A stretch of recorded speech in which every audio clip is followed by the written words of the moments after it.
Ask the Captain Takeoff thrust duration. More aviation vocabulary. Question: Captain Cox, could you explain takeoff thrust duration? I was on a Delta 767-300 flying to Tokyo Narita from Honolulu, and the pilots said that the thrust was derated to 50 C. What exactly does this mean? Christopher V., Honolulu. Answer: thrust duration is a way to increase engine life. Jet engines experience the most wear during high thrust demands.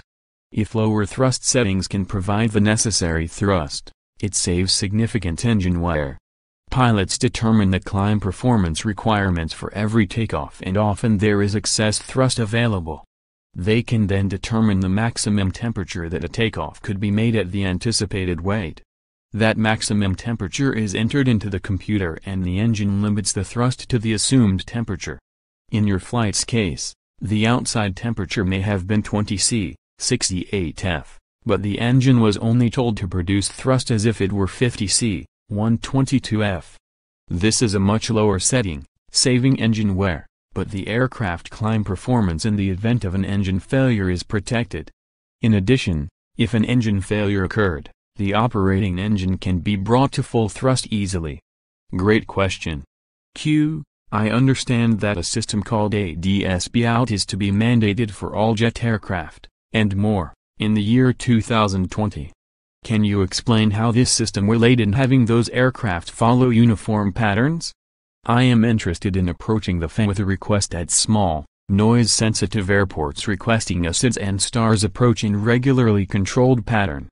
William Confoy, Naples, Florida. A. Automatic Dependent Surveillance, Broadcast, ADS-B, is a special transmitter installed in airplanes to provide instant information to air traffic controllers and other aircraft.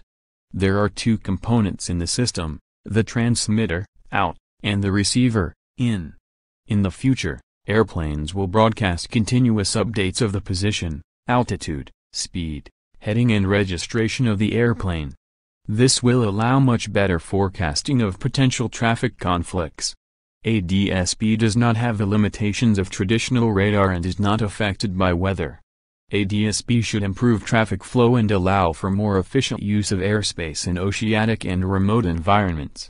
Your question seems to focus more on precision navigation than on ADS-B. Modern aircraft are increasingly able to navigate more precisely and can follow standard instrument departures, SIDS, or standard terminal arrival routes, STARS, with no difficulty. If you approach the FAA, please be aware that airspace in the U.S. is very complex and designing SIDS, STARS or arrival routes requires a lot of work from qualified experts. It is the goal of the FAA to minimize noise where possible. Adjusting airspace and arrival routes is an ongoing challenge. If you have a request, they will listen and try to accommodate it if possible. John Cox is a retired airline captain with U.S. Airways and runs his own aviation safety consulting company, Safety Operating Systems.